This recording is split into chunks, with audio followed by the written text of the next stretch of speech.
भारत का प्राचीनतम संवत किसे माना जाता है? भारत का प्राचीनतम संवत कली संवत को माना जाता है। इसकी शुरुआत कब हुई थी? 3102 ईस्वी पूर्व में शुरुआत हुई थी। कली संवत को किस कार्य में प्रयुक्त होता था? कली संवत धार्मिक एवं राजनीतिक कार्यों में प्रयुक्त होता था। विक्रम संवत किसने चलाया था? विक्रम संवत मालवा के शासक विक्रमादित्य ने 57 ईस्वी पूर्व में चलाया था। विक्रम संवत को क्यों चलाया गया था? तो विक्रमादित्य ने शकों को पराजित करने के बाद विक्रम संवत चलाया था। विक्रम संवत को और किस नाम से जानते हैं? तो विक्रम संवत को कृत, मालव या सतयुग संवत के नाम से भी जानते हैं। शक संवत की शुरुआत कब हुई थी? शक संवत की शुरुआत 78 ईस्वी पूर्व में हुई थी। शक संवत और विक्रम संवत में कितने वर्षों का अंतर है? तो 135 वर्षों का अंतर है। गुप्त संवत की शुरुआत कब हुई थी? गुप्त संवत की शुरुआत 319 ईस्वी में हुई थी। गुप्त संवत की शुरुआत किसने की थी? चंद्रगुप्त प्रथम ने की थी। गुप्त संवत का पहली बार प्रयोग किसमें किया गया था? तो मथुरा अभिलेख में किया गया था चंद्रगुप्त द्वितीय के समय। वल्लभी संवत की शुरुआत किसने की थी? वल्लभी संवत की शुरुआत गुजरात के मैत्रेय वंशीय शासक ने चलाया था। वल्लभी संवत के विषय में सूचना कौन देता है? अलबरूनी देता है। कलचुरी चेरी संवत किसने चलाया था? कलचुरी चेरी संवत ईश्वरसेन ने चलाया था। कब चलाया था? 248 ईस्वी में चलाया था। ईश्वरसेन किस वंश का शासक था? तो त्रिकुटक वंश के अभीर नरेश ईश्वरसेन था। हर्ष संवत की शुरुआत कब से मानी जाती है? तो हर्ष जब राजा बना था 606 ईस्वी में, उसी दिन से हर्ष संवत की शुरुआत भी मानी जाती है। कोल्लम संवत की शुरुआत किसने की थी? जब शंकराचार्य ने अपने सुधार आंदोलन की शुरुआत की थी, उस समय से कोल्लम की शुरुआत मानी जाती है। कोल्लम संवत की शुरुआत कब से मानी जाती है? तो 825 ईस्वी से कोल्लम संवत की शुरुआत मानी जाती है। चालुक्य विक्रम संवत की शुरुआत कब मानी जाती है? चालुक्य विक्रम संवत की शुरुआत 11 फरवरी 1076 ईस्वी से मानी जाती है।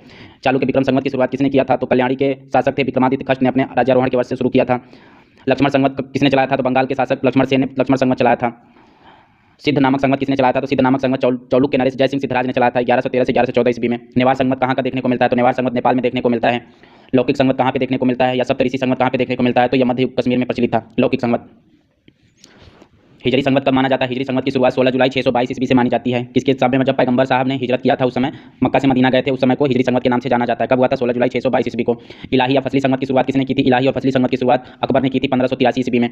राज्याभिषेक संवत का प्रचलन किसने किया था? राज्याभिषेक संवत का शुरुआत किसने किया था? राज्याभिषेक संवत का शुरुआत शिवाजी ने 1674 ईस्वी में किया था। कुछ प्रश्न रह गए, उसके बारे में जानते हैं। जैसे काला एवं लाल मृतभांड को कृष्णलोहित किसमें कहा गया? तो काला एवं लाल मृतभांड को अथर्ववेद में कृष्णलोहित कहा गया है। चित्रित धूसर मृतभांड जिसे पेंटेड ग्रे वेयर कहते हैं, पीजीडब्ल्यू कहते हैं, सबसे पहले कहाँ से मिलते हैं? तो ये सबसे पहले अहिछत्र से मिलते हैं। और कहाँ से मिलते हैं? तो भगवानपुरा हरियाणा से मिलते हैं, हस्तिनापुर ददेई पंजाब से, मांडा कश्मीर से प्राप्त होते हैं। लेकिन सबसे पहले कहाँ से मिलते हैं? तो अहिछत्र से मिलते हैं। पीजीडब्ल्यू मृतभांडों से किसके आर्यों का प्रतिनिधि किसे माना जाता है? तो पीजीडब्ल्यू मृतभांडों को ही आर्यों का प्रतिनिधि माना जाता है। किस मृतभांडों को सभी मृतभांडों में सर्वश्रेष्ठ माना जाता है? तो एनबीपीडब्ल्यू मृतभांड को सभी मृतभांडों में सर्वश्रेष्ठ माना जाता है। किस मृतभांडों का व्यापार होता था? एनबीपीडब्ल्यू मृतभांडों का व्यापार होता था। एनबीपीडब्ल्यू के मृतभांडों के व्यापार का मुख्य केंद्र क्या था? एनबीपीडब्ल्यू के व्यापार का मुख्य केंद्र कौशाम्बी था।